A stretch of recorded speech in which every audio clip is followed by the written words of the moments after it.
Namaste and good evening to all of you. Let us continue tonight with our exploration of what can a yogi understand from what Jesus said and did, to which extent there is a cross-fertilization between the study and practice of yoga in a spiritual dimension and the message of the Christ being supposed to be God manifested in a human body, and therefore his existence meaning to be a sort of a model, a spiritual model, like follow that. Nobody can quite do that, but if you could come close to it, that would be a great thing. And we concluded last time with Jesus being very much a Robin Hood, being very much topsy-turvy, putting very much the whole world upside down. Like those who want to save their life, they're actually going to lose it. Those who will lose their lives for me will actually save it. And if you make the whole world, if you gain the whole world, but then you lost your soul in exchange, then you've got nothing. And he realizes, I'm setting such a high goal that most people will be saying, no, and then he says, many people will say, come on, this guy is too much. And then he says, if you are going to be ashamed with me, then I'm also going to be ashamed with you. It's as simple as that. You don't like me, I don't like you.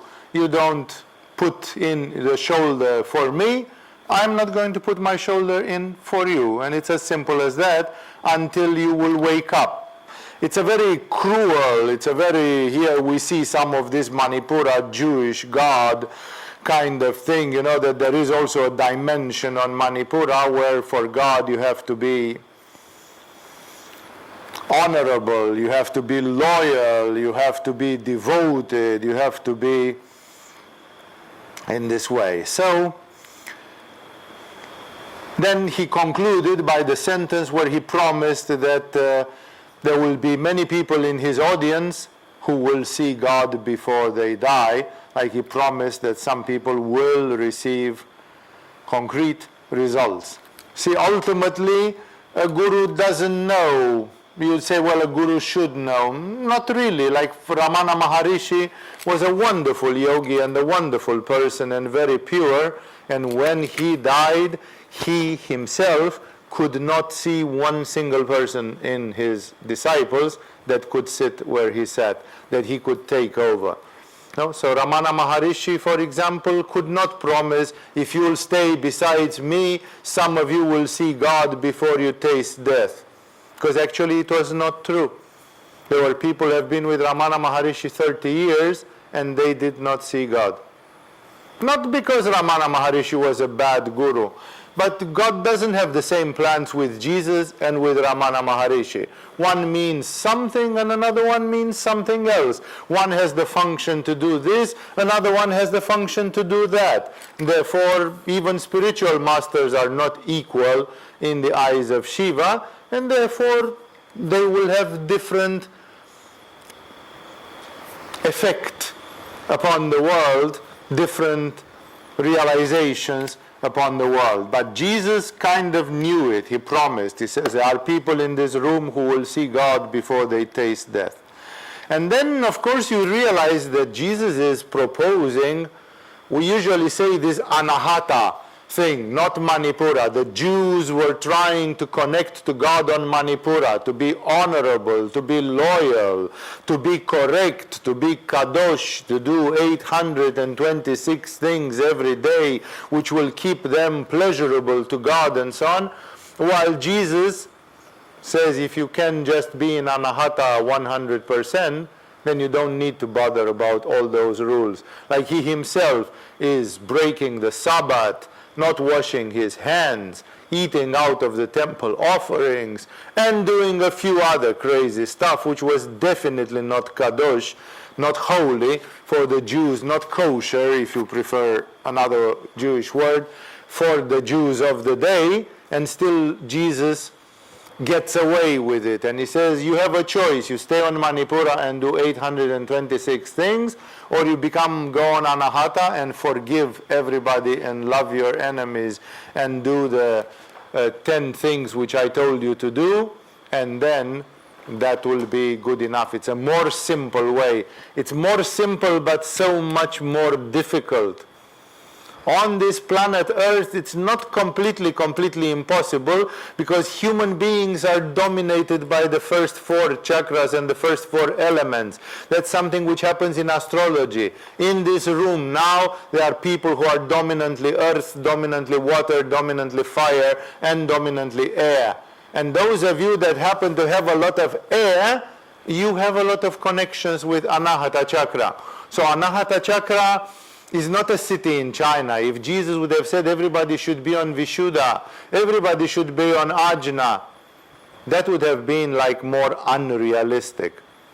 But theoretically, if Jesus says you should be more on Anahata, it's like, hey, there is 25% of the humanity, or there should be 25% of the humanity that should be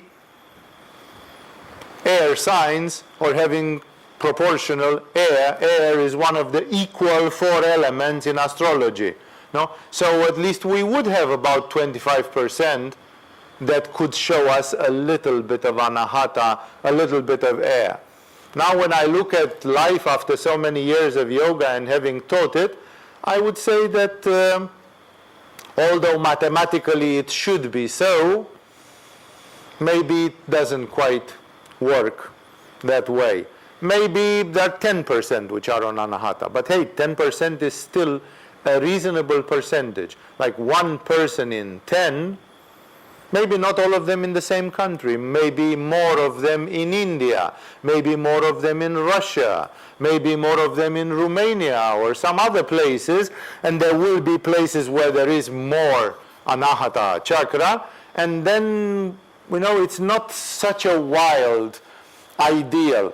But still, if the human being is somewhere oscillated between Svadhisthana and Manipura, with more emphasis on Svadhisthana than on Manipura, like still Svadhisthana is the dominant chakra, then Anahata is, like Manipura is like, you got to Manipura, you are a free spirit, you are a samurai, you have a spine, you are standing vertically, you can take on the world, you can, like you are not afraid, you can be left alone and you will still do what is the right thing and all that. Which so many religions have a lot of Manipura, not only Judaism, but there is a lot of Manipura in Islam, there is a lot of Manipura in Buddhism as well, and many other religions have a lot of Manipura, because Manipura, religion plus Manipura is more easy to accomplish. Many Westerners today, they are hypocrites. They say, Manipura we don't like, religion has to be with the heart. But the stupid thing is that most of these people who say this, and who may be English, American, Italian or French, they have no Anahata. And they keep on preaching absurd. It's a hypocrisy. They keep on preaching like we don't want a religion with Manipura, but they don't have one with Anahata. That Anahata is a city in China. And therefore, here there is a point, because Jesus is like pushing the things further. The lifestyle which Jesus suggests is almost too good to be true for the regular life. Here and there are communities and so on which may reach a little bit of that, but it's rare. It's rare. And it doesn't fit in this world. For example, United Nations 5 years ago or something, they made a statistic that people are still persecuted for their religion. Either it's ethnic, like the Kurdish people may have some persecution, and they also have a certain religion, a certain variety of Islam or Christianity or whatever they have, Yazidi or whatever other minor religions of the Middle East. But the point is that United Nations, which is a deeply atheistic organization and secular, it simply came up with the conclusion 5 years ago the religious minority or denomination which is most persecuted on this planet is Christianity. Like Christianity are gluttons for punishment. They are asking for it. They want to carry a cross on their shoulder. That's what their beloved Jesus did, and they are taught that if you are hit on one cheek, you should turn the other as well, and if somebody asks for your shirt, give him your coat as well. That's a sure recipe for, like we tried in Agama to behave nicely when all this started and, not to strike back. And it didn't matter that we looked like we were falling to the ground. The people around still kicked us hard when we were rolling on the floor. No? Even when we were fallen, people were just continuing hitting us. It didn't matter, like nobody has the decency saying, look, these people are not striking back. They try to be on anahata. They try to cultivate this or that. They try to come from the heart. So come on, don't be so harsh on them. It doesn't matter at all. People will come on hard, even if you try to be like the dove of peace. Even the dove of peace gets shot and fried, barbecued, and eaten eventually. It doesn't matter, it was the dove of peace. So therefore, what I'm trying to say here is Jesus is suggesting a high ideal. And he has to do something for it. Like that's why Jesus is pushing so much for it. And he performs miracles, and there is so much for it, because he is also asking for much. The people around him, they say, yeah, it all sounds very beautiful, but we don't see it happening, and we don't see it. What to do, in this situation. And again, Jesus has to compensate in many ways for it. He's asking for a degree of perfection which is not easy to accomplish. And that's why there are many things, like Jesus says, I am against the world. He says in another place, I have vanquished the world. He talks like he is Genghis Khan multiplied by 10.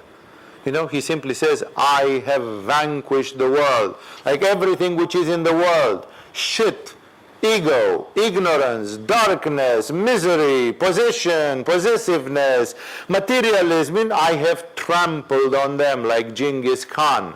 I am the conqueror of all the hellish things. This world has nothing which it can put against me.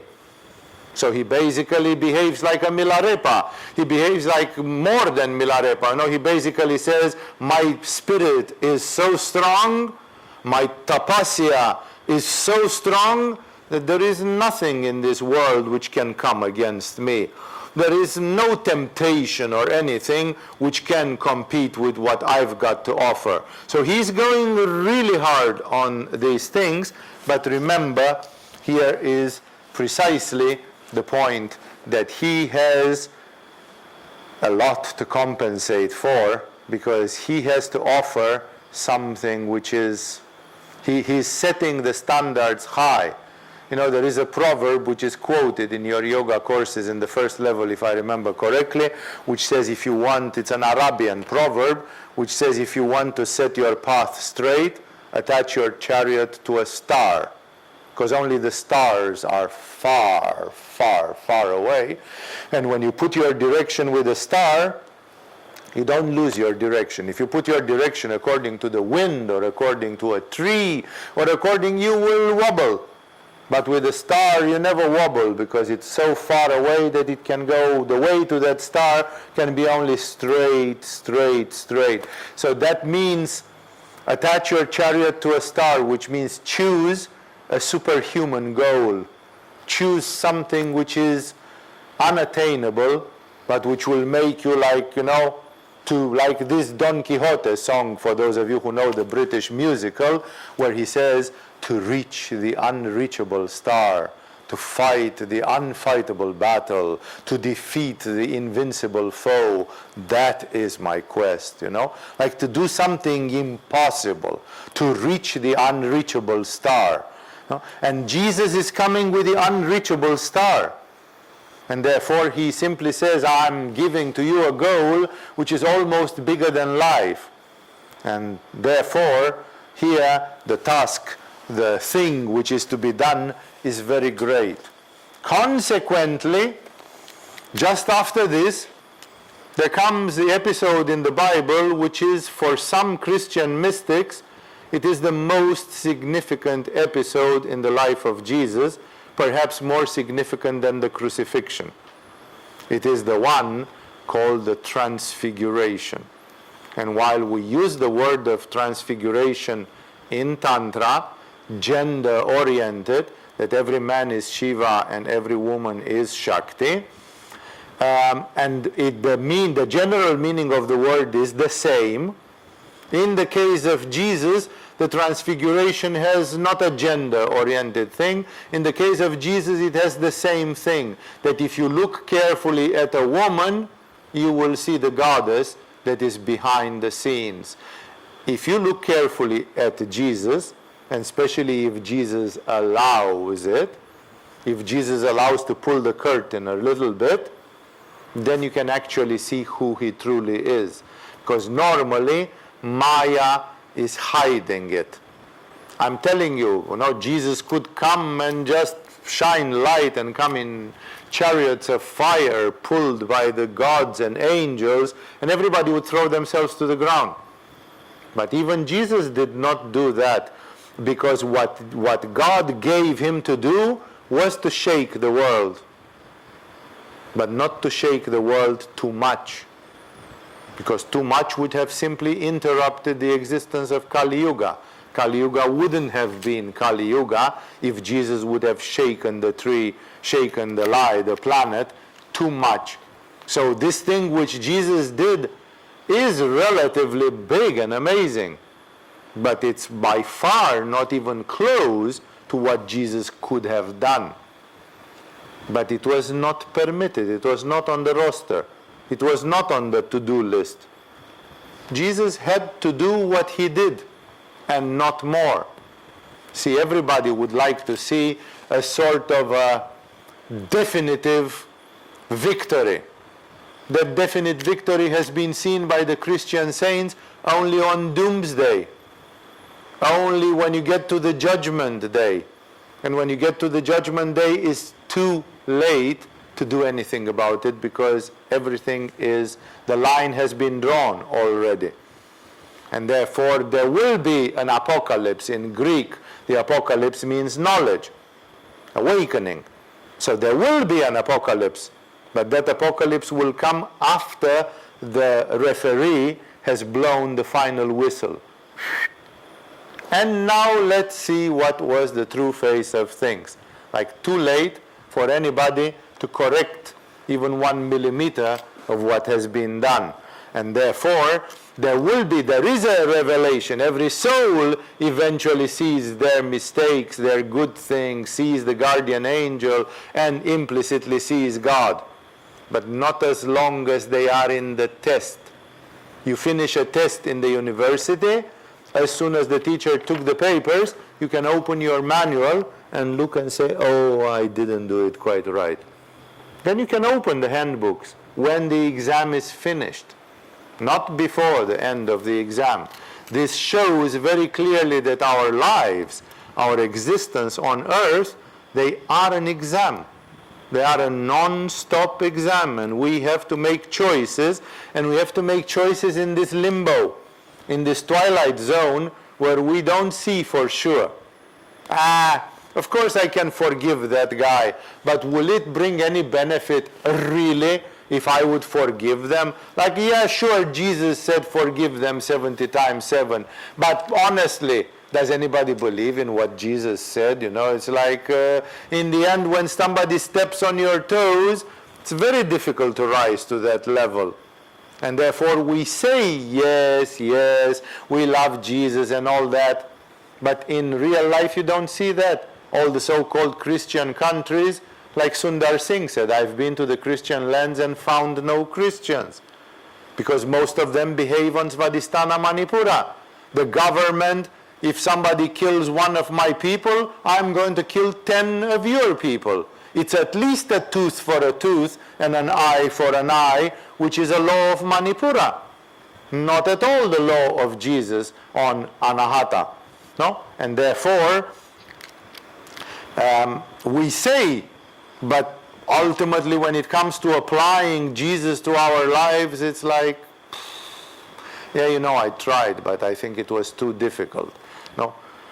Mahatma Gandhi somehow desperately on the edge managed to keep some non-violence in India. Some, not completely, some non-violence in India for the independence of India.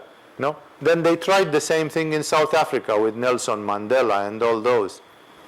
They were not as refined as Mahatma Gandhi. They didn't have the richness of the Indian Vedas and Upanishads behind to support them morally and spiritually. They did not have the anahata, which was given to Mahatma Gandhi by the soul of India. So what did the African National Congress do with Nelson Mandela? They did bombs, they did Kalashnikovs, they did whatever, and then when they were asked, you said it will be a non-violent revolution, a la Gandhi, civil disobedience only. And Nelson Mandela gave a politician's answer where he said, we tried but we could not, so eventually we had to do whatever we had to do. They were supported by the Russians, they were buying grenades and bombs and Kalashnikovs from the Russians, and so it's like, where was the non-violent revolution? Because not everybody is Gandhi. So that's why it's very difficult to go to this level where anahata speaks. And one of the things is that Jesus, and you can take it in both ways, that Jesus needed to recharge his batteries, that Jesus needed to touch base for himself, because don't forget, Jesus was in a human body. And being in a human body, he slept, because nobody says in the Bible he didn't sleep. They would have said, we were all a bunch of lazy bones, and we had to sleep 6 hours per night, and our Lord was sitting up and waiting for us patiently because he never slept. It would have been noticed, it would have been written down, because it was an outstanding thing. If it's not written down, it means Jesus kept an appearance of normality. He was sleeping. Maybe somebody would say, yeah, well, if we would go into details, he was sleeping little. He was sleeping 5 hours per night. But he was sleeping. He must have been making pee-pee, caca. We know that he was eating food. We know that he was drinking drinks. So his metabolism, his life on earth, looked like the life of a human being. Because otherwise, any unusual thing like this, it would have been mentioned immediately about Jesus. They say he was going and being lonely sometimes. He was going and doing this. He was like, a lot of details are said, and it's impossible that such big details, like Jesus was like Therese Neumann. He was never eating anything. No, he was eating, and he was given to other people food to eat. So he was not a breatharian. He was none of these things. So, therefore, Jesus, having a human body, had a human brain, had a human mind. Yes, this mind must have been extremely vast, extremely powerful, extremely pure, full of a faith which is unfathomable. But even when they crucified him and he was in agony and things were not brilliant anymore and he was holding his horses, he wailed, he complained, he said, Eli, Eli, lama sabachthani, my God, why have you left me? Like he felt without God for 1 hour and 25 minutes or whatever that time was, but he was agonizing in a state where even the bhakti would not work. It would be like, Thérèse of Lisieux, the French saint who died of tuberculosis at the age of 24, she did not feel Jesus for 1 or 2 years before she died, because her lungs were eaten by tuberculosis. She probably died with 5% pulmonary capacity. Imagine the pain You have pain from a little asthma, but when you have 10% lungs left, must be constant pain. And her anahata in the physical level was messed up completely, was destroyed. And she was not feeling Jesus, and she said she is just playing a prank on me because he tests me if I can love him even if I don't feel him. And she said, yes, I can love him even if I don't feel him, and I can just realize that he is playing a practical joke. It's like a test which he is playing on me, and my love is given forever. I have given my life forever, and I shall never take it back, even if I suffer like in hell. That's real love. And thus, in the same way, you can say that Jesus, having a human brain, sometimes there were, he needed to touch base. So the event which comes, the transfiguration, is on one hand Jesus going and saying, where are you pushing me? What's coming next? I've been raising 2 people from their graves already. How far is this going to go on? Like, I'm on a roll. I caught the wave here. And how far will this go? Is this only for the Jewish people because I started having Roman soldiers coming and asking for my assistance? Where is this going? Like, Jesus needs to look in the eyes of God and to see, it's like, am I okay? Am I still on? Am I aligned? Because he has a human brain. And his human brain produces doubts. So the event which happens, it's a need for Jesus. But it's also a need for the community, because he takes 3 disciples with him, Peter, John, and James. Actually, in the Gospel of Thomas, Thomas says that he was there also, so there is there some, they say it was Peter, he says there were Peter, John, and Thomas, but still 3. And he took them on a mountain which still exists in today Israel, Mount Tabor, and on that mountain he communed with God. But he communed with God more than just having a prayer, or just like you would say, well, if Jesus was meditating, if you looked carefully, you could see a bluish haze around him. People could see bluish light around the body of Ramakrishna. When Ramakrishna had intense states of ecstasy, in the dark, he was lying down on the floor, like fainted, and his body was like E.T. His body was with some slight, very, very gentle blue light around it. Sometimes when the ecstasies were very physical and intense, he was losing blood through the pores of his skin. He was sweating blood, Ramakrishna. So like, maybe Jesus, when he was going really, we know that Jesus at some point he sweated blood. And maybe if somebody would look carefully, they would see a halo around his head, especially when he was deep, deep into it, full on into it. But this was still the average level for everybody, the daily life level. There was a level where Jesus could go more full on, like cranking it up to a level which the others have not seen him there. No, it's not something which he would show. So even in this situation, he didn't do it in front of the 5,000 people to whom he created bread and fish. To create bread and fish, people would have said he's like David Copperfield. He is like Sai Baba. He just has sleights of hand and all that, because when they started catching Sai Baba, that he was giving watches, wristwatches to people, but the wristwatches, they are manufactured, good ones, and they are manufactured by a factory. And when they opened them, they had serial numbers. And with a serial number, you can identify in which month and day that wristwatch was done.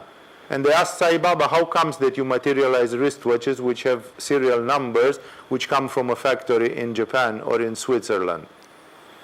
And he said, we are just buying them and bringing them into a storehouse, and I kind of dematerialize them from the storehouse and materialize them for you. That's why there was so much suspicion with Sai Baba, this afro haircut Sai Baba, that he was bullshit, that he was not the real thing. There were many other stories there. So again, people would have said, yeah, he gave bread and fish, it was from his sleeve, you know. He just had a pile of them back there, and he was just very skillful and pretending it just got materialized. But they were smart, and they knew there will be 5,000 people. And people are capable to be skeptical even when that is happening. No? So he didn't do the transfiguration in front of the crowds. Actually, he didn't do the transfiguration in front of all the 12 disciples. Like these three came back and they said, whoa, if you would see what we have seen. But it's exactly like somebody says, I have been with Swami Vivekananda Saraswati and he showed me something extraordinary. Yes, no, maybe it's propaganda. Maybe those three people were the dream team of Jesus and they were bullshitting for Jesus, you know. Like it already creates the situation like maybe you didn't see it right, maybe you are not telling the complete truth or you are distorting it, something. And it's on purpose. Like this could not have been shown like this. And basically what's happening is that in this one, Jesus goes the full Monty, like he goes into a state of samyama, he kind of looks in the eyes of God, and one of the first things which happens is that his body starts turning into light, which is of course the reality of all things. But we are not given to see that. Ramakrishna put one of his disciples in a form of samadhi, and this guy was going around for hours and hours saying, wherever I look, I see the light. Everything is made, look, my body is made of light, and so on, you know. And then Ramakrishna, after a few hours, he simply got bored of it. He got almost irritated. And he said, Mother Kali, stop it. This jerk is going to bugger us all day long. You know, it's like, okay, you've seen it. Now you're going to see it again when you die. You know, like, leave me alone. You know, it's like, don't come up with, you know, like too much enthusiasm now, and you're like a puppy running around in circles yelling of what a great thing you've seen. Like he says, we all see it, you know, it's not, ultimately it should belong to the normality. But in the case of Jesus, it was like Jesus shone like the sun. We have seen other examples where this has happened even to other spiritual beings, and it shows just a state of communion which is hard to fathom.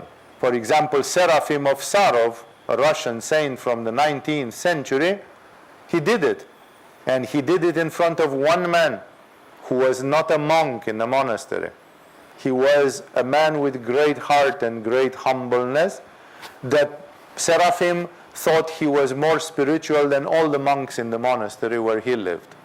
Because this man had been crippled in the war and he had one leg shorter or something. So because he was a cripple, he was very humble. He was very humble because he had lost his physical strength, and then as a man he had become humble. And Seraphim loved his humbleness, that he was not arrogant in any way. And one day he showed him the thing. And there is a famous, the guy, this officer, ex-officer in the Russian Imperial Army was called Motovilov. And Seraphim, just Google Seraphim Motovilov vision or something, and you are going to see that one day he told him that the Holy Spirit is very important as the active part of Godhead, like we say in Kashmiri Shaivism about the Shakti aspect. And then Motovilov did not understand. He says, how is this Holy Spirit? What is it actually? You know, because we speak about Holy Spirit, but nobody really knows except that we have some symbolic drawing, like flames over the head and stuff. But it's like, it's all very, I can't relate. I've never seen anything like this in my life, and what is it? And then Seraphim took the initiative and showed him. And he said, look in my direction, look towards me. And eventually he started shining so strong that Motovilov could not look at him. He had to turn his face away, like you would have the sun right in front of you, and it would blind you. The face of Seraphim, the head of Seraphim, became like the sun. It was shining in a dazzling way, and when he turned his head, then he could see that the whole forest had become made of the same light and of the same, and even the snowflakes, it was snowing. They were somewhere in northern Russia, and it was fucking cold, and it was snowing. And even the snowflakes were made of the same light, and the whole universe, it was like he was in a Walt Disney movie suddenly. So there were people who have seen this special light, the manifestation of the Holy Spirit as a light, because it can manifest as sound, and it can manifest as an energy as well. So Jesus is just doing it. Twofold. One, for him to touch base, and for the other people, okay, 3 are allowed. God allowed him to take 3, maybe 4, as witnesses to this formidable event, and then no more. So the event is like, how many people have seen it? No? Are we sure about this? You see, this light, let me just read a little bit and then I'll tell you the beautiful story which results from this. About 8 days after Jesus said this, so they had walked, because Mount Tabor is not near the Sea of Galilee. Jesus had been near the lake there, and now he had walked westward in the inside of the land. Took him 8 days, because they were probably stopping in every village and taking it easy. He didn't have any trip to do. He was just preaching. And then he took Peter, John, and James, or according to another version, Peter, John, and Thomas. Peter is very meaningful, because he just said to Jesus, "You are the Messiah." So Jesus said, okay, you must have had some real revelation to have seen this one. And Peter was kind of the leader of the pack, the man with the most leadership there. John is called in many, like in the Gospel of John, he is called the disciple that Jesus loved. Like it appears like Jesus had like John was like a cat, like the pet of Jesus. He was very soft, very loving. He would come to Jesus and put his head on his shoulder and say, "Can I give you something? How are you today?" Like he was not so much a grumpy person or something. He was a very soft person. Not John the Baptist. Yeah, this is another John who was the apostle of Christ. And he seems like a man with a lot of natural anahata or something like this. And this John, for example, received a very special thing. Like Jesus at some point told to Peter, "You are going to be tied up and persecuted." No, like predicting his future, prophesying his future. And Peter immediately looked at John and said, "But he..." And Jesus said, "Well, fuck off, I don't want, this one will not get any trouble."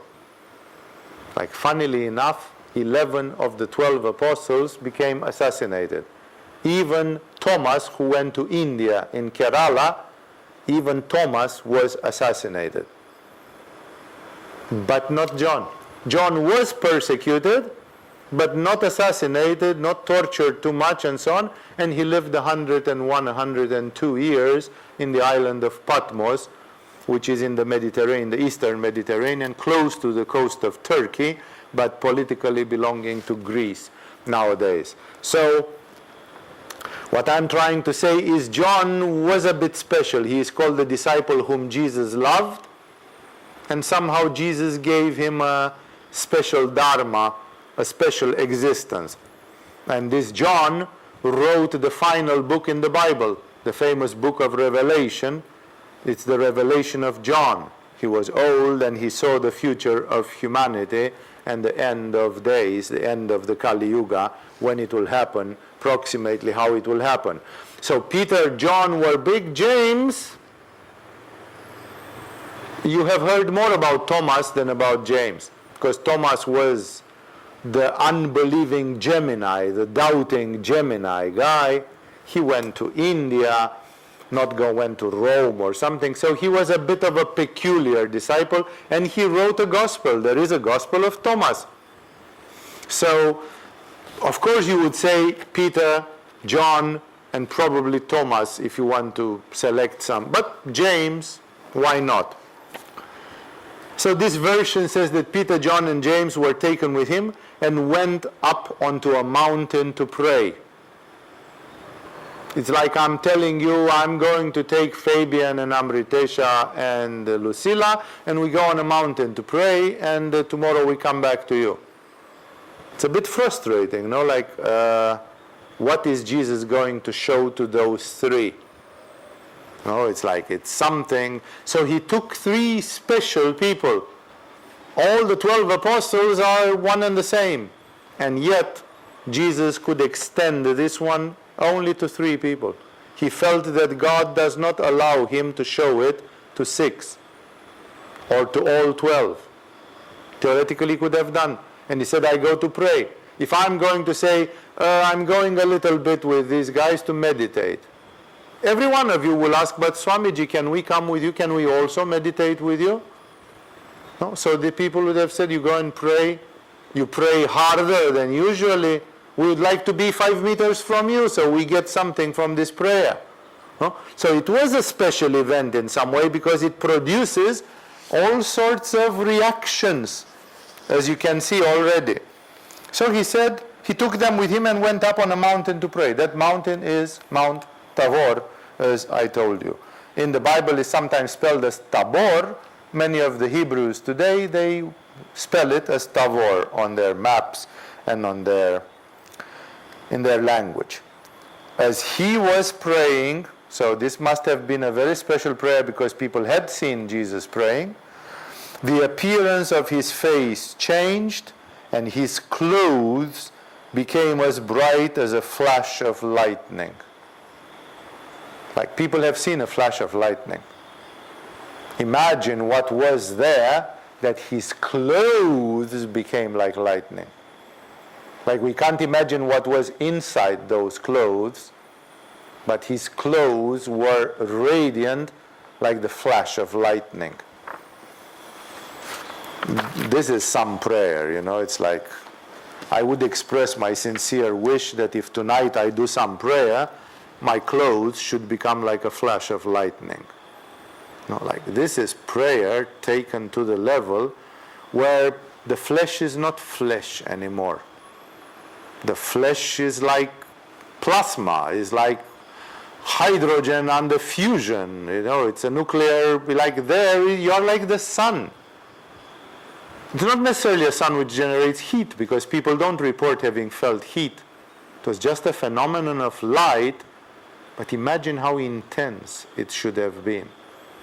So here Jesus simply said, I really need to touch base. I need to see Papa a little bit.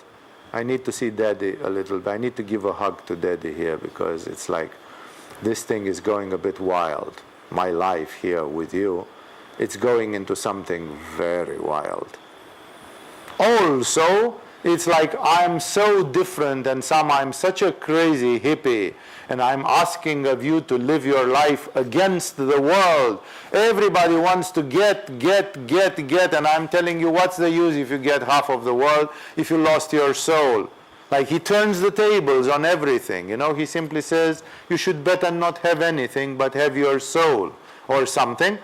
And then Jesus says, well, you can see that's why I speak like this, because I am made, I shine, you know, like in India it says this thing is shining like 10,000 suns or like 10,000 moons. Jesus was shining like 10,000 suns or something. There was something amazing there. And then people could see, you know, it's, what kind of prayer is this, you know? There are even today on the face of the earth about 5 people who claim that they are Jesus. There is an African guy, there is a Russian guy, there is a guy in Australia, and probably there are at least a couple more.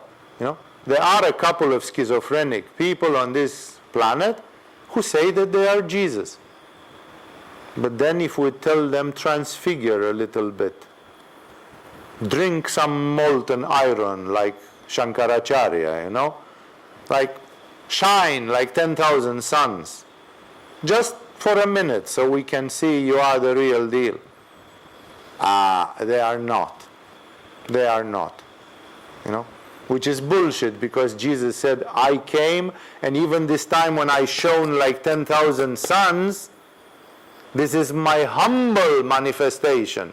When I'm going to come next, I'm going to come full on. Not that somebody can shoot bullets at me or crucify me. Well, I'm going to come as God. And then I'm going to directly shine like 10,000 sunshines, and so on. So it's like, this is his modest life. This is a life where he behaves. And as he behaves, his clothes were shining like lightning. This energy which appears is not reported in other places in the life of Jesus.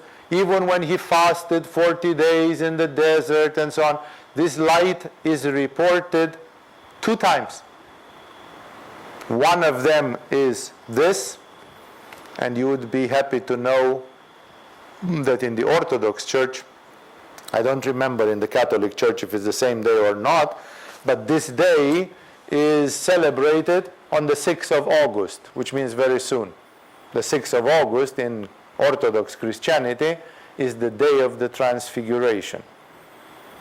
And everybody knows it because this is a very important thing. And then just to anticipate, the second time when this happened, it happened when Jesus was resurrected.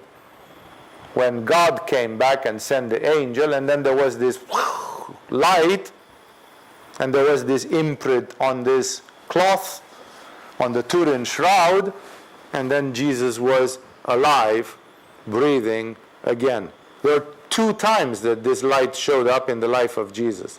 One was in the night of his resurrection, and one was on the 6th of August. We don't know if it was 6th of August in his time. That's how it's celebrated in one of the Christian churches of this planet.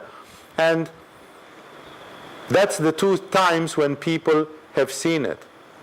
And in Christianity, Jesus is like a link for you to see God. Like you can't see God, but there are people who saw Jesus.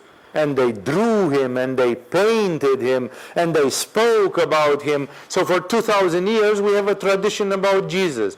Those who see Jesus, by transitivity, they see God. Like in the famous logical sentence, which says, the friend of my friend is my friend. If you manage to be one with Jesus, Jesus is one with God. So being one with Jesus makes you one with God, one with God. And therefore, Jesus is used like a model, like a sort of a symbol, like an interlink. And this is the time when Jesus shows fully his divinity, on the day of the Transfiguration and on the day of resurrection. That's why, funnily enough, the Christianity split according to these 2. The Catholic monks and nuns, they worship the crucifixion and the resurrection. That's why, for example, when you see a cross of the Catholics, it always has a Jesus on it. It's very anatomical. If you are going to see Russian crosses or Greek crosses, they don't have any body of Christ on it, because it has to be more symbolic. It has to be more abstract. So it's a part of the Catholic mysticism that you have to focus on the pain of the crucifixion and resurrection to catch that light. So you catch God. The friend of my friend is my friend. I am one with Jesus, and Jesus, when he resurrected, he was God. God said, okay, let the whole world see that this man is me, in a mysterious way, is one with me. And thus, you focus on the light of the resurrection. The Orthodox monks from the Eastern Christianity, they focus on the 6th of August. That's why the date is important to them. They pray, and in their prayer they try to catch Jesus when he did the transfiguration. Because that was also a moment where he shone like God. And in a certain way they consider it a more neutral, like the one in the crucifixion and resurrection it's a drama, it's a tragedy, it's an extreme thing. While when it is in transfiguration, it's in prayer, it's happy in a certain way. It's simply a spiritual glory. It's a sort of a peak experience. So that's why you can catch Jesus in the transfiguration or in the resurrection. Those are the 2 points where you identify with Jesus. This identification concept, which we call in yoga identification, it exists. For example, in Catholic Christianity, they don't call it identification, because it's a blasphemy for you to say, I'm one with Jesus. And you simply say, I imitate Jesus. There is a famous treatise written by Thomas à Kempis, one of the medieval teachers of Catholic Christianity, which is called Imitatio de Jesus Christus.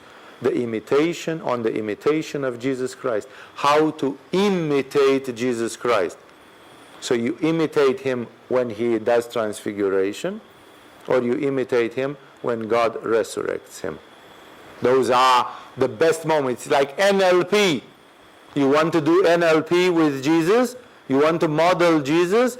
Well, you have to model him when he is at his best. And he is at his best in the transfiguration and in the resurrection. That's when it's the peak experience.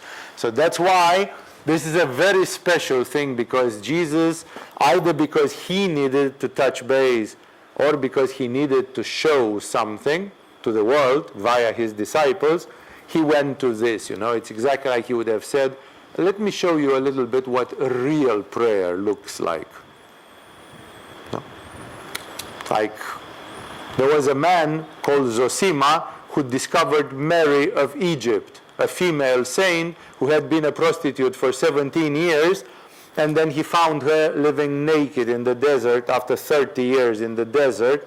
She was naked in the desert, scorched by the sun completely, and she made it happen because she was going to die, and she needed a priest to give her communion. It's a very magic story as well. This story of, like the story of Mark of Ethiopia, there have been a few saints, especially the ones living alone, who have produced some of these gigantic miracles. And he asked for a blessing, and then he asked to pray with her. And as they were praying, he opened his eyes, and he saw that she was floating about 1 meter above the sand of the desert. And without opening her eyes, she could feel that he opened his eyes. And she said, yes, Father, this is not a delirium. It's not an illusion or something. This is how real prayer is done. This is what Mary of Egypt says. Like when you do real prayer, you float in the air. Your anahata is so open that you become like a bird and you fly in the air. You belong to the air element completely. So, Jesus here is showing them something bigger than levitation. He just becomes the light. He just shows them, pushes it. Like more than this, he can just dematerialize or explode like an atomic bomb or something, but it would not serve any purpose. 2 men, Moses and Elijah, these are old prophets. Remember, they are men. They are 2 men, very special men, very dear to God, very evolved, very empowered men, but still 2 men.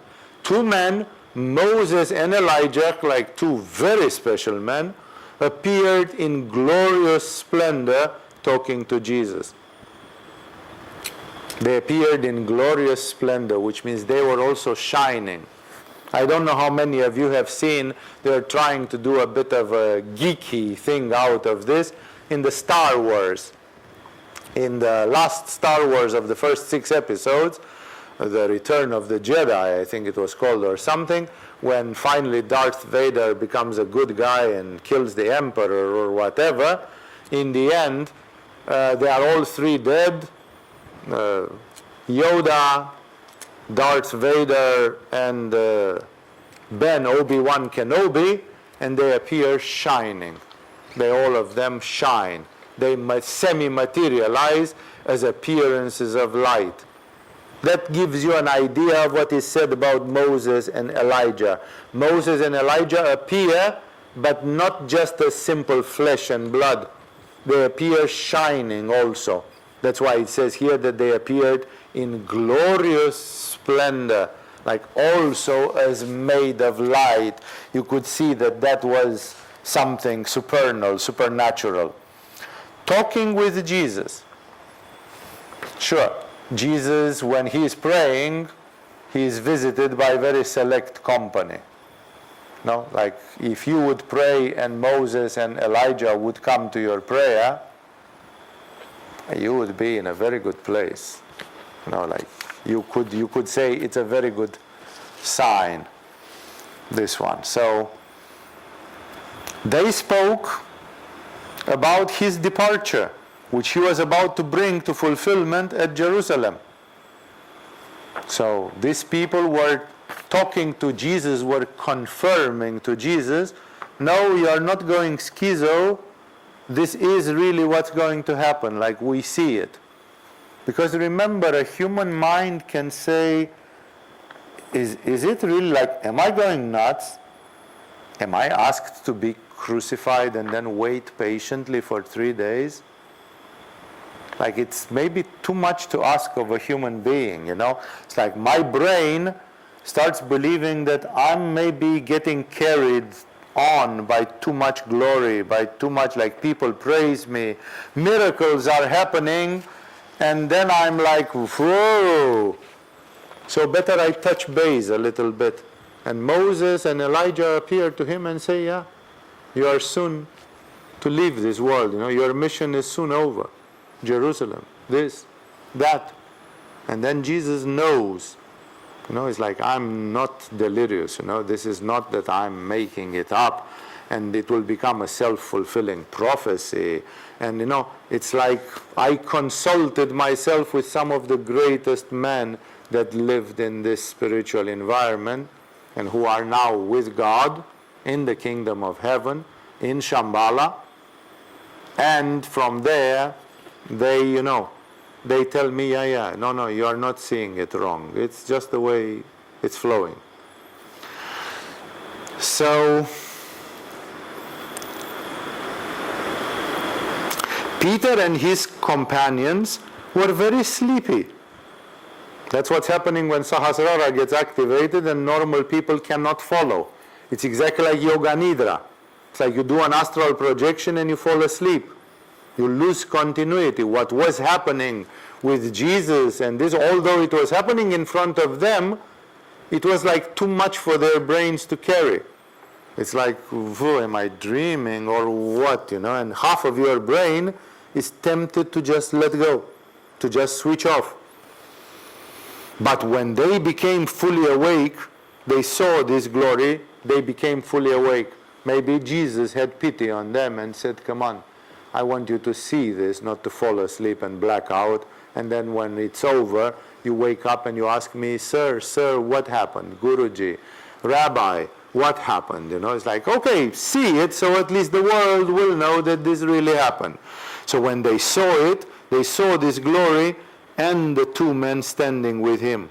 As the men were leaving Jesus, Peter said to him, Master, it is good for us to be here. Let's put up 3 shelters, one for you, one for Moses, and one for Elijah. And the Bible mentions it very clearly, so you know what it is. He says he did not know what he was saying. Like he went delirious, it is too much for a human brain to take it. Like he lost it, Suddenly he was a Jew. These were Jewish people. And suddenly they saw Moses and Elijah, the founders, 2 of the founding fathers. Moses, until today the Jewish religion is sometimes called Mosaic religion. the religion of Moses, because it was to Moses that God gave the tablets of the law and the authority and all this, and they had the Arch of Alliance and all that stuff, and these people were seeing Moses, and Jesus was, they maybe have said things. I remember when I was with my first spiritual teacher, one of my friends who was there, he simply found we were 16 years old. We were teenagers, wild teenagers. And he found his presence so holy, which in a communist country was totally unusual. He found the presence of this man so holy that he felt provoked, And after one meeting one day, he said, you know what I did today during this meeting while he was talking? I just had sexual phantasms on purpose, and I got myself a hard-on, because I just wanted to see if I can get an erection in the presence of a man who looks so holy. Like when you see something so much, it's like, whoa. No, it's not something usual. It makes you panic. It makes you become confused, like, is this really happening?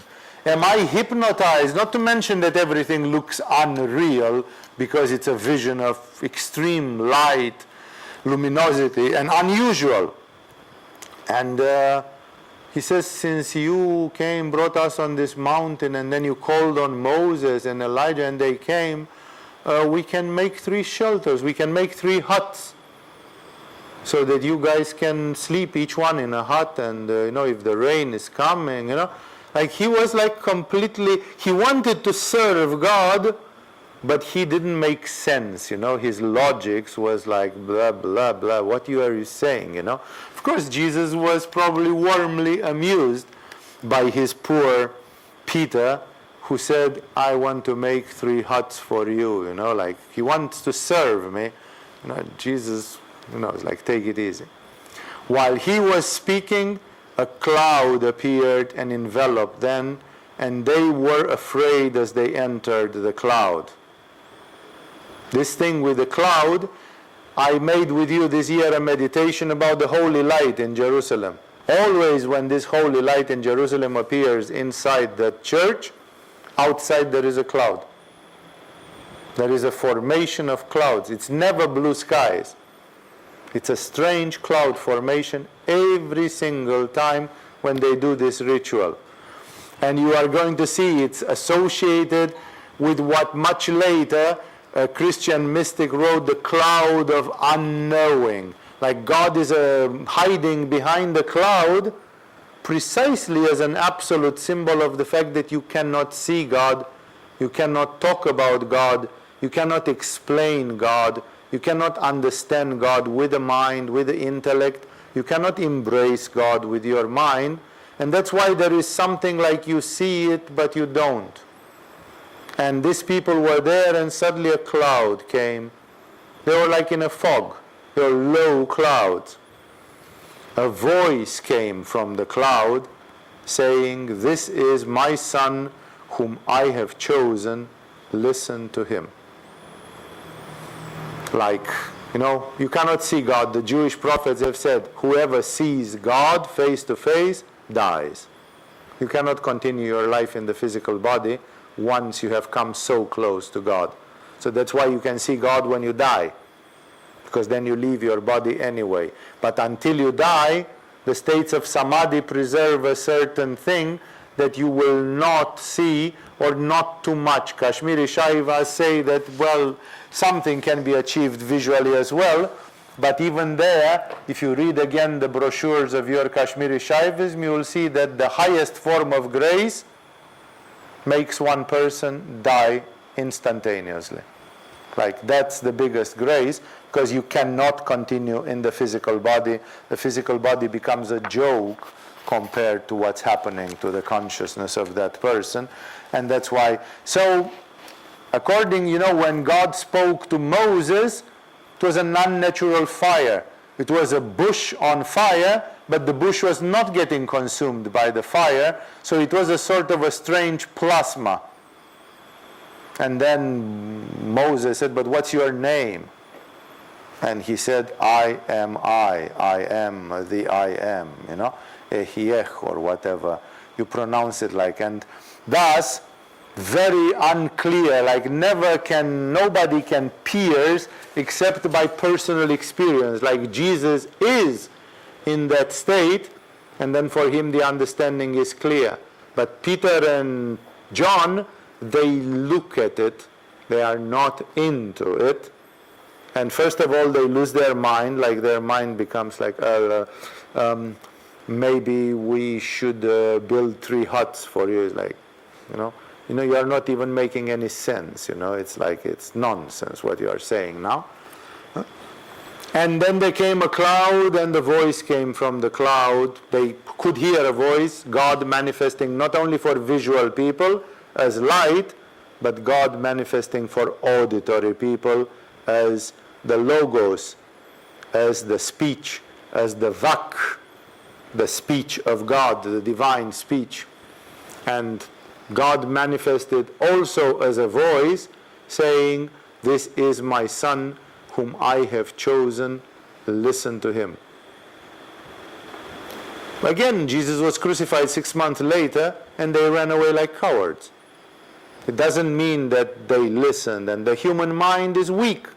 We can see miracles over miracles, and then we are just getting... Even Peter, who was a fanatic later and so on, when push came to shove, when the things went really bitter, for a few hours or days, he was scared shitless. And then he came back to his senses and said, come on, what kind of disciples are we? It's like we are pathetic, There were zealots and other patriots, other Jewish patriots, who died more bravely than the disciples of Jesus, who were running around like frightened dogs. Like there were patriotic people who showed more balls than the disciples of Jesus. So it's like he came back to him, but see, they heard it. Again, you can say it's a hallucination, sure, but nevertheless, light is a hallucination, sound is a hallucination, everything is. When the voice had spoken, they found that Jesus was alone. So as this came, and then there was no more Moses, there was no more Elijah. The disciples kept this to themselves and told no one at that time what they had seen. So it's like, appears that they told this story after the resurrection of Christ. Like generally before, between this time and the crucifixion of Christ, they were told to keep it secret. So they haven't said it to the others. The Gospel of Thomas, which was not edited by the church, so you cannot suspect it that one was altered by some zealots of the Christian church in the 4th century. The Gospel of Thomas, which is originally written in Aramaic, and it is from the 1st century from Thomas, says that after this, Jesus took Thomas aside, maybe because he was a Gemini and he was the smartest of the team or whatever, it doesn't matter, just as a teaser, and told him some things. And now there were 3 people who saw Jesus talking additionally to Thomas, and they were like jealous or at least curious, and they said, what did he tell you? And Thomas gives a very weird answer in which he says, if I would tell you what this man told me, you would take stones and stone us to death, because what I will tell you will be a blasphemy, which in the Jewish religion is punishable by instant stoning to death. And then he said, fire would come out of those stones and burn you, because actually you are the ones who would do a blasphemy, because you don't understand. But what Jesus told me is so much beyond of what he's telling us in the daily life, and I don't know why he chose me to tell me such a difficult thing, but what he told me, you would stone us if you would hear what he told me. So probably Jesus told them, all of you are the sons of God. All of you are God, not only me. No, or something. Probably something monistic, something Kashmiri Shaivistic.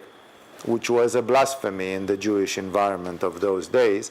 Like these people, as well as the Christians and others, they can say, okay, there is one who is called Jesus. He is not really a human being and he is God, but everyone others of you, forget about it. You are not God. You should forget about that. It's not true. It's a blasphemy to think that. Like we can accept it about Jesus Christ as the one and only. So that's why I say here we are coming to the limits of the human understanding and the limits of the human endurance. And thus the episode went away. Meditate often. If you want to see Jesus, try to see Jesus transfigured. Look on the online.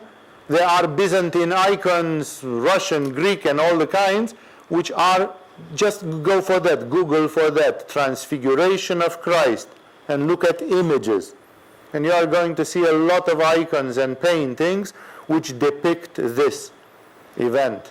It is very much depicted because even the great icon painters and the others, they were trying to see Jesus, feel Jesus during transfiguration. Because during transfiguration is like the maximum. So this is a very spectacular event which creates one of the bases for samyama. You want to identify with Jesus, identify with Jesus in transfiguration. If you want a more extreme or kind of associated with extreme things, the same light manifested when he was raised from the dead, in his moment of resurrection at midnight between Saturday and Sunday, 1 day and a half, literally speaking, after he was crucified. No? So those are the two moments when you see it, but again, in transfiguration it's like the result of prayer, it's like the result of touching base, recharging batteries, in a certain way you could say reality check. Like, am I going schizo? Or is this real? You know, it's like, see, even Jesus had the common sense to touch base. I'm seeing sometimes people who suffer from some mental balance problems, and when they come to yoga or to other things, sometimes they become more imbalanced because they have some insane visions which they take too seriously, and they don't have the common sense to touch base, like Buddha. That's why Buddha had to touch base. Buddha touched the earth, because you have to touch the earth to see, is this really happening? Is this really the things are supposed to be? It's not that the earth answers to you, but it's a symbolic gesture which says, whoa, whoa, whoa, whoa, whoa, whoa. And thus, you see the great measure, how many things are here. You would go to samadhi, you might want to do like Buddha and touch the ground or control it. No? Yogananda reaches a state of samadhi. He described in his autobiography, there is a chapter called 30-something, 20-something, which is called An Experience in Cosmic Consciousness, where he describes his first state of samadhi. I would have never described the state of samadhi the way he did, showing that his brain was very different than mine and his temperament is very different than mine. What he extracted out of it is very romantic, visual, colorful, everything. I'm not that temperament, so for me, if I would start describing now, I would describe things in a totally different way, equally insignificant, because nothing can describe what is beyond the mind. But he describes it. And then he touches base, because he had a state of cosmic consciousness which lasted for long enough, like probably more than half an hour. Like it was a profuse state of samadhi.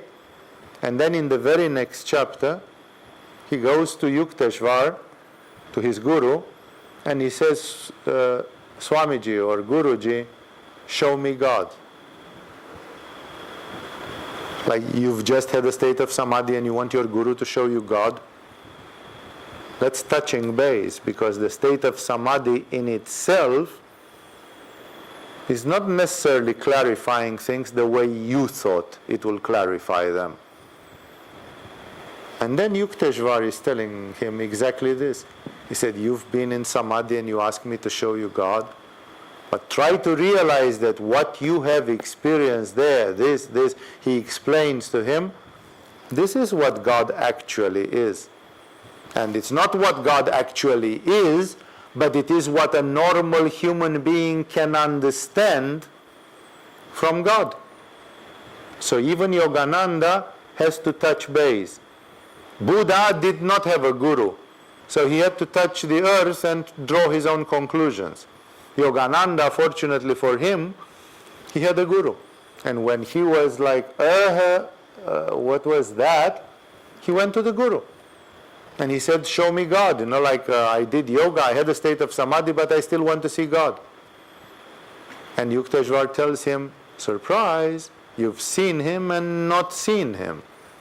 You've just experienced God, but you were looking for something else, and you didn't see, as we say in Romania, you didn't see the forest because of the trees. There are too many trees and you failed to see the forest. But the trees are the forest. You were looking at it, but you are looking for something else. So in this way, Yogananda touches base. Well, even Jesus, going to a much higher level than Yogananda, Jesus is no more and no less than preparing to save the world. Like, forget about the megalomania that you reach samadhi and you've seen God. Not only that, but you prepare to save the world for everybody. Even Jesus felt like touching base a little bit, like talking to Moses and Elijah and saying, am I dreaming or what's this? And they told him, no, you will go to Jerusalem. You will leave your body soon. Yeah, it's right. What you see is not some schizophrenic trip. It's actually what God is doing. It's the way things are flowing right now. So, then the events continue, and because I want to be here with you until 10:30 to not deprive you of too much time in these things, I will start the next episode. I don't know if I'm going to finish it. It will just give me the opportunity that next week, I will warm up on this. The next day, when they came down from the mountain, so they stayed on the mountain a whole day and night, a large crowd met him. Of course, this keeps the mystique. He was going from village to village. People knew him. He had fed 5,000 people. He had raised this little girl from, people were crazy about Jesus. And then they were coming every day, 100 were coming, 100 were going, and so on. And then somebody tells them, well, the master is not here. He is with John and Peter. He's praying on the mountain. Of course, everybody was drooling for it, wow, Now and then in the morning, he's coming back like Moses came back from Mount Sinai, It's like people are hot. A man in the crowd called out. Now people knew what to expect. Now Jesus was in the fullness of his mission and everything. And the man simply says, "Teacher, I beg you to look at my son, for he is my only child." A spirit seizes him and he suddenly screams. It throws him into convulsions so that he foams at the mouth. He scarcely ever leaves him and is destroying him. I begged your disciples to drive it out, but they could not. When Jesus was not there, the disciples were the big guys. But in this situation, it was so bad, they could not. This description sounds very close to epilepsy. This young boy apparently was having epileptic seizures, or as you can see, people condemned me when I talk about demons and demonized people and so on and influences, but at the time of Jesus, as well as in all the traditional religions, this was considered a sign of possession. Even epileptic people were considered possessed by a demon. Because I don't know if ever any one of you has seen an epileptic seizure. I suppose you can see them on YouTube these days, But if you have seen, you know that an epileptic seizure in its average form looks horrible and frightening. Like the people who have a seizure for 2 minutes, they look like 1 to 5 minutes, the average is about 2 minutes, they feel like they are possessed by demons. They look terrible. They foam at the mouth. They have movements and actions in the body which look completely dark, scary. Like the resonance of what that body gives is a very unpleasant resonance. There is no epileptic seizure which is sweet and sympathetic. None. No?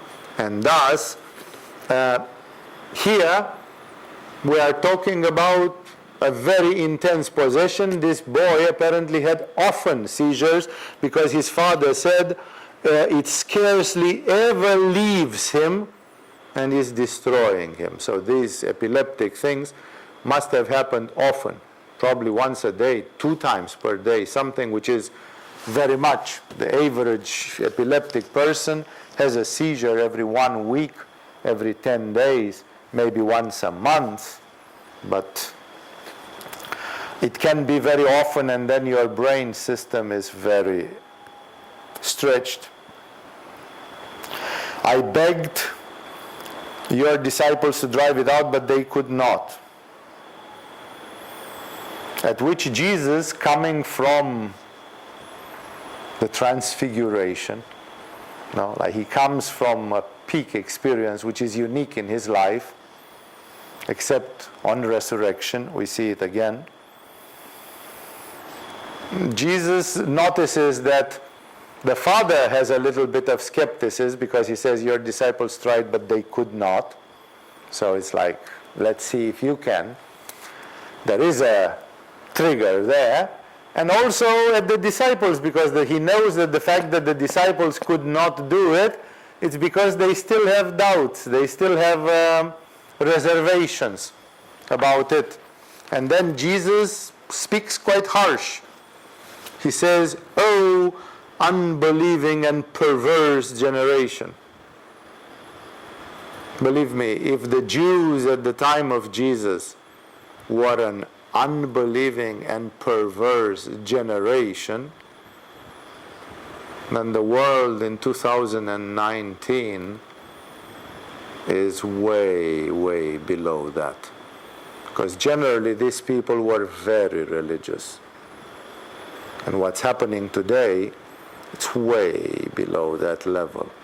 So imagine how stupefied would be Jesus about what's happening today compared with that time, which was a relatively puritanical time. He says, "Oh, unbelieving and perverse generation." He says generation. Like, you are not like in the time of Moses. You are not in those days. Kali Yuga was not so old, and people were a bit more fresh. But now you've become, and he calls them unbelieving, like lack of faith, and perverse. Perverse. Manipura, perversity in the Jewish environment. Perhaps today, if Jesus would come to the New York village, he would also call them perverse, but it's Svadhisthana perversity, not so much Manipura perversity. "Oh, unbelieving and perverse generation," Jesus replied, "how long shall I stay with you and put up with you?"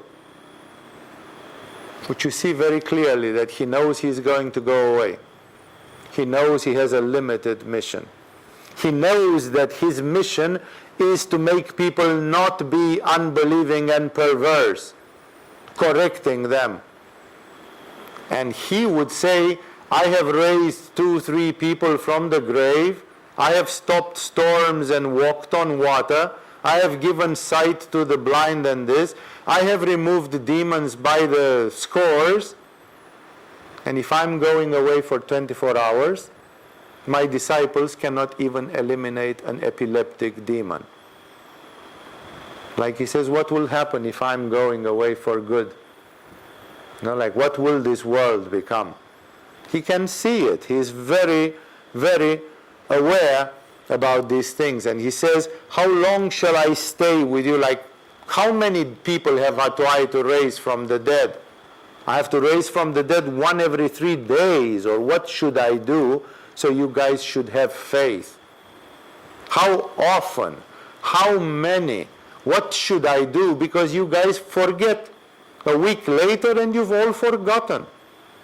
And then I have to start from scratch.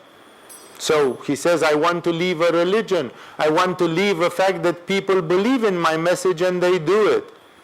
And I've just been one night and my disciples cannot eliminate a demon of some epileptic boy. He is appalled, he says, how long shall I stay with you and put up with you? You also see from this a very clear Vishuddha, Ajna, Sahasrara conclusion. Jesus is not very happy to be in a physical body and walk through Palestine. He gets dirty on his feet. His nose gets dry from the dry air desert air. He's thirsty. The water is sometimes lukewarm and shitty. They didn't have refrigerators in those days. At least when I get thirsty, I go home and drink a cold soda and put some lemon in it, and I feel great. But Jesus didn't even have that. There was no cold soda at the time of Jesus. And it's like, Jesus is not very happy. People can be happy to be alive. But Jesus says, I'm coming from a place from where this thing that you guys call life, and you think you are doing great, it's like a punishment. It's like a torture. I have to eat. I have to make caca. I have to talk to you all day long and you don't even believe what I'm telling to you. He says, how long do I have to have this ordeal of staying in a human body, which for me is such a limiting condition, and just because I have to show you what is possible with God? You can see that for Jesus, the situation is very different. First of all, he cannot understand how people's minds are so opaque, so obtuse. And on the other hand, he says, how long shall I stay with you and put up with you?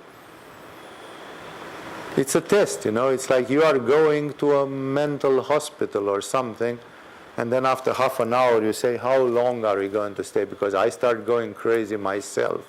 I'm staying here with all these cuckoos with all these bazakos in this hospital, and they are all attacking me and telling nonsense. And I would like to stop this visit and go home. It's like it's unpleasant, actually. Of course, it's an act of love.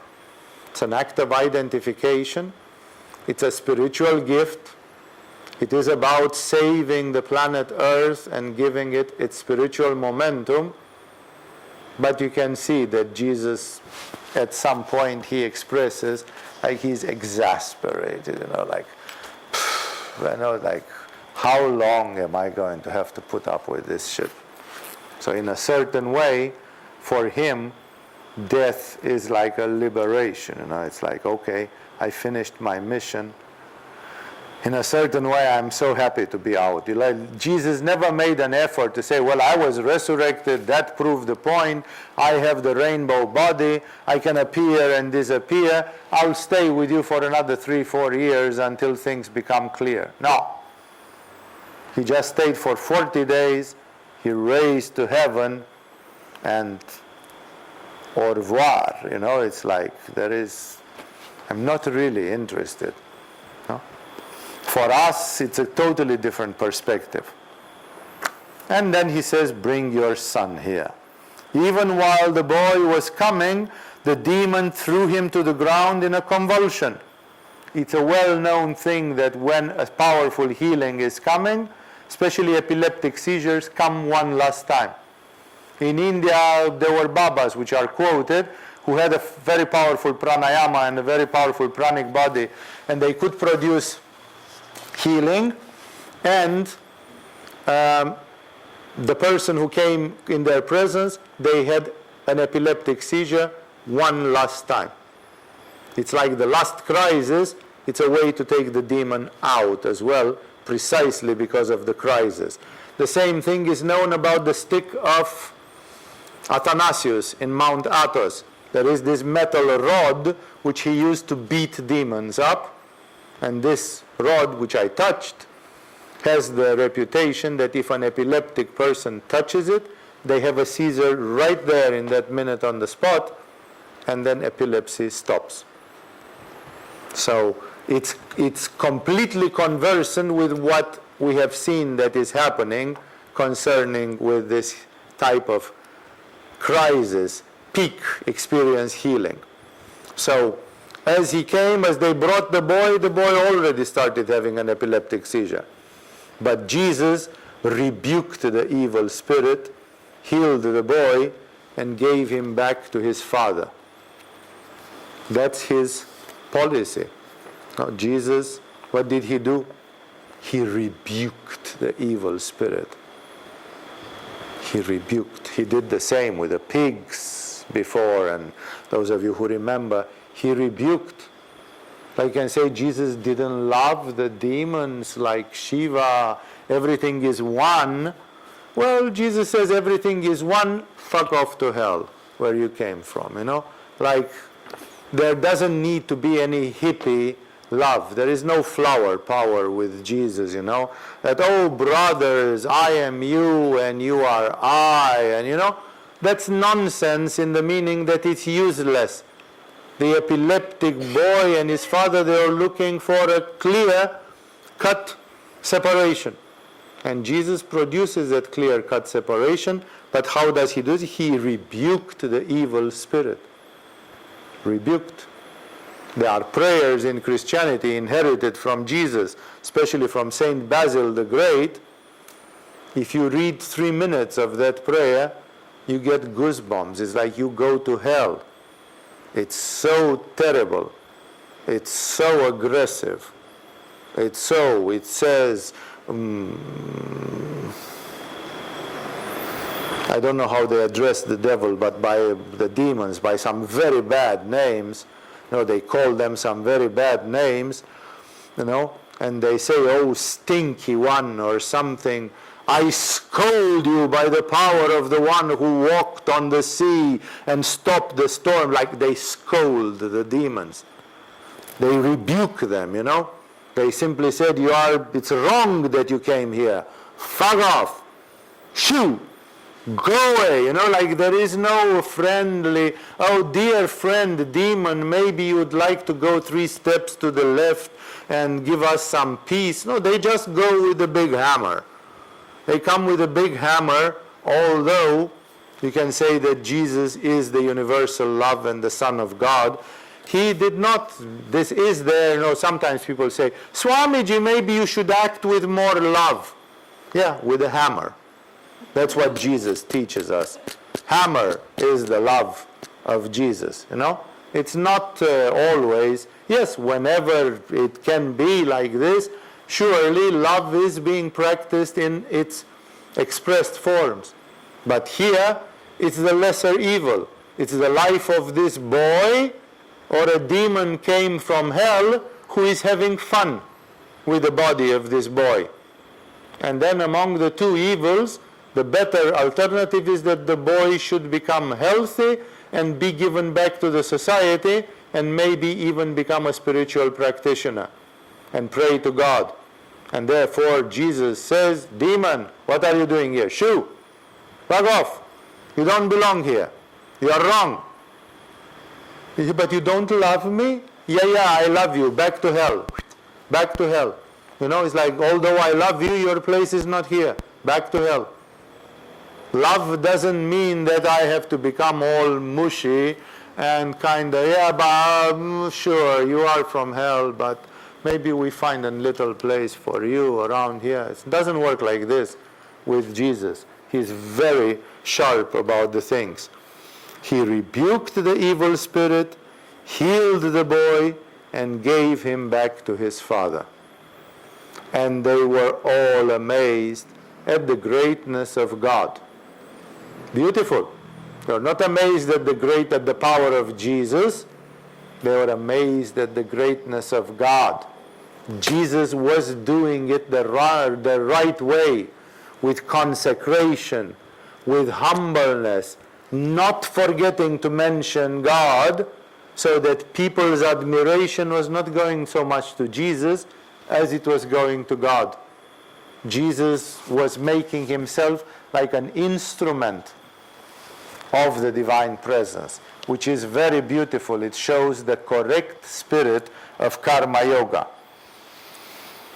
While everyone was marveling at all that Jesus did, people outside, what should they do? It's like, whoa, He said to his disciples, to his disciples he had a different message. Like, people are like, wow. Are you also going to go, wow? Like, you're a bunch of idiots. I'm trying to make you be my followers. You are the next generation. So it's like, don't just go, wow, because that's not about it. And he said, listen carefully to what I'm about to tell you. The Son of Man is going to be betrayed into the hands of man. Like he told them, the time is coming close. I've been to Mount Tabor, and there Moses and Elijah, they told me that I'm not raving, that this is actually happening. It's coming. I have seen it right.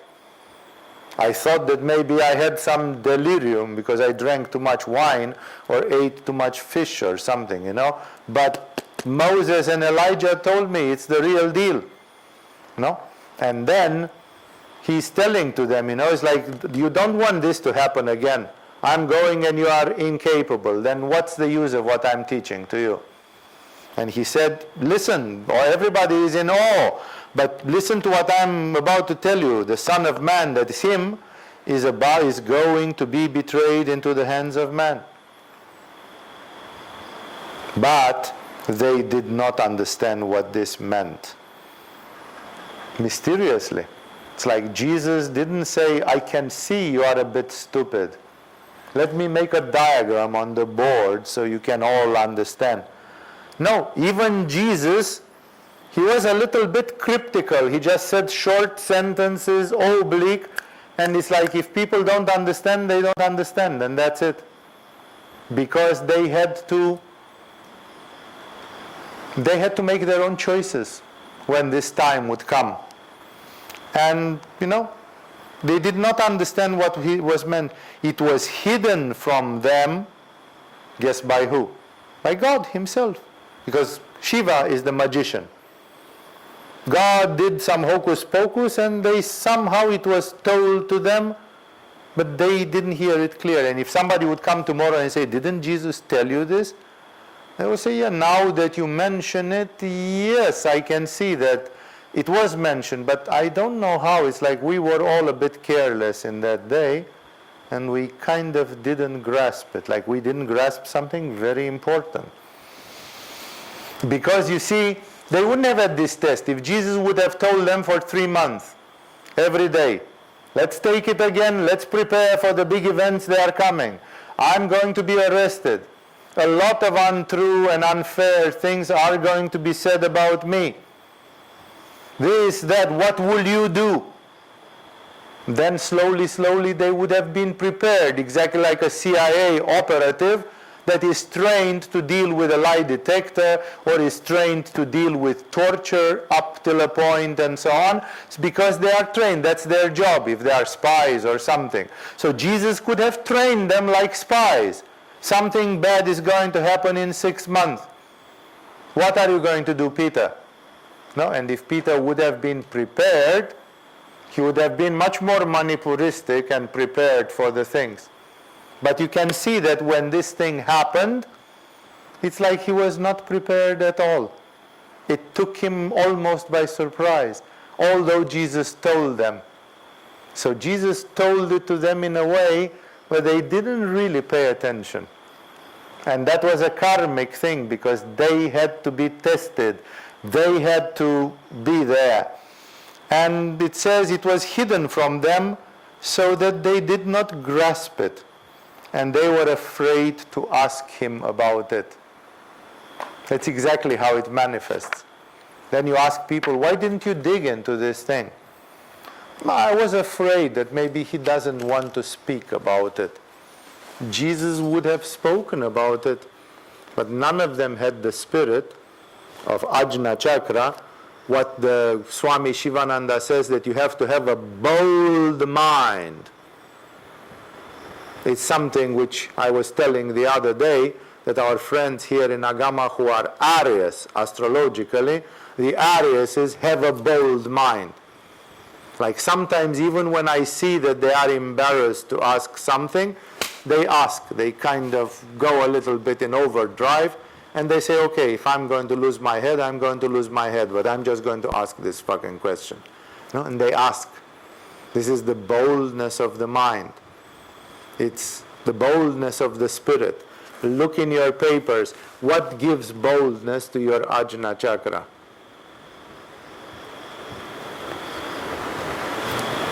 I really want an answer if any one of you has an answer. Do you remember one thing in your yoga practice that makes your mind bold? Because it's written exactly like this in your papers.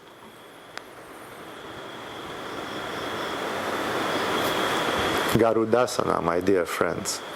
Garudasana. Read the theory to Garudasana. That's why your theory is much deeper written than you think. If you will read it 5 times over, every time when you will read it, you will describe in Garudasana, it is said very clearly that Garudasana makes the mind bold. That's what is meant with it. That the disciples of Jesus were mysteriously shy. And they said, maybe we shouldn't probe too much into this. He didn't seem to enjoy talking to us about it. It's also a very unpleasant subject. Maybe he got it wrong and it will never happen, so let's not dwell on this. Huh? Exactly like sometimes you talk about things, about demons. And people don't ask, Swamiji, can you see any demons in me? No, like nobody ever in 30 years of teaching yoga has asked me if I can see one demon in them, in their lives, in their behavior. Nobody dares. Because maybe some people are afraid that I will say yes, and then they will have to do tapas for 6 months to take it out, to do trataka 3 hours every day to take it out, or something. So then people, but the demon also says, I better don't ask about this. I'm afraid to ask this question. And other questions. There are many, tantra, sexual tantra. How do you do this? How do you do that? How do you do is like, Swamiji is famous that he hypnotizes women and rapes them. How do you do that, Swamiji? Is that possible? If a man wants to get a woman to sleep with him, in whichever conditions, can he do something about it? Nobody has asked me this question, but all the guys would like to have that power a little bit, just in case. Just in case you encounter a bit too much resistance, to be able to apply a bit of extra pressure would not be the discreet, legal, not punishable by the law. Some telepathic little thing, or nobody asks, but it's on everybody's mind. Women don't ask, Swamiji, if men can do this, how can women make it not happen? Like there are a million questions which I don't get, and which would be questions coming from a bold mind. To have a bold mind. Like Star Trek, right? To boldly go where no man has gone before. Has your mind boldly gone where no man has gone before? No? Milarepa's mind has. Shankaracharya's mind, Abhinavagupta's mind has. So, for that, you need brahmacharya to have ojas, and you need to have a bold mind. You need to have a solar ajna chakra, so you can control a little bit your mind and ask the relevant questions. No? There are so many relevant questions which break a lot of seals. And therefore, you can see it with Jesus. Jesus is intimating to them, you can't even take out demons. I'm not going to be for long with you. I'm going to be betrayed. They are going to say, they could have said, who will betray you? Do you know who will betray you? Yes. Will you tell us? No. But I'm going to ask you tomorrow morning again. Please, please, please, if you love me, can you tell me who will betray you? Like I can try any form of emotional blackmail to make Jesus tell me the secret. And then I'm going to Judas, and I'm giving him 3 fists in the face, and he said, I heard a little bird told me that you are the one who is going to betray Jesus. I'm going to cut your balls if you do that. I'm going to beat the shit out of you every day, something, let's break the patterns, let's break the limitations, let's break the hypnosis, let's break the karma. All this story of Jesus is like a fatal story, which is a self-fulfilling prophecy. It goes on, and nobody stops it. Nobody stops it. It just goes and happens as it was supposed to happen. No? Look at the events which happened with Agama in the last 1 year, and you will see it's like a fatality. It's like some things have gone from one step to the other, from coincidence to coincidence. And I can give you other examples, because if you say I'm talking about Agama. I had a friend who was caught by the police in Thailand for overstaying his visa for 12 hours. And he spent in prison more than a month.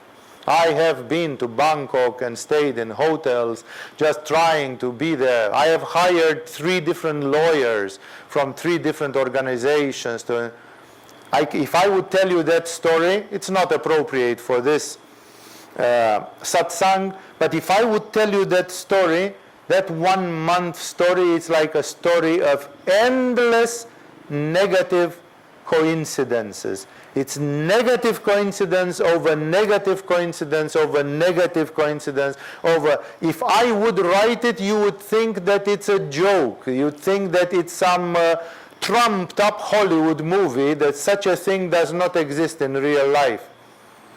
Major 4, 5, 6 coincidences in a line, which made that a thing which was nothing resulted in a 1 month of prison done for nothing. That's karma. That's how karma works. That's why in the case of Jesus, where it was a planetary karma, things were really, really big. And the question is the boldness of the spirit. This solar aspect of Ajna chakra is the only one that can defeat the karma.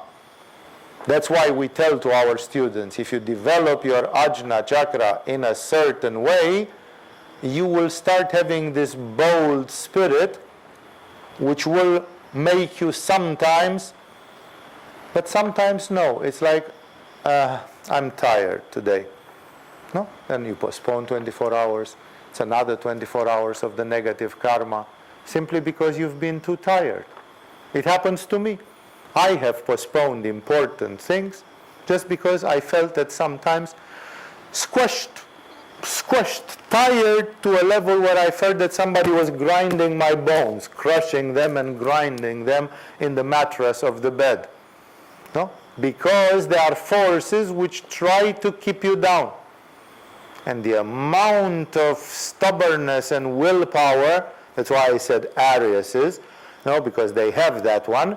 The amount of stubbornness and willpower that you have to get is almost heroic. It's almost like you are half dead and you stand up and go to battle or something. It's like nothing can stop you.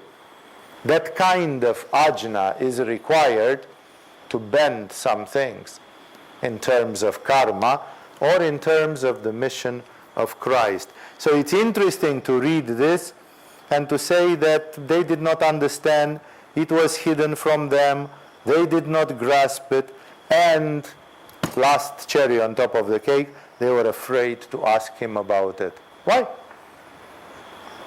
Jesus didn't tell, whoever asks me about it, I shall send them to hell. I'm really getting pissed off when you're asking me about this. No. And still, the hypnosis worked in such a way that they say, I don't think we should ask about that. It's wonderful. It reveals something wonderful from the standpoint of karma and Ajna Chakra. I think it is enough for tonight. You've got some food for the thoughts. I will see you in the coming events here in Agama. With this, we are done.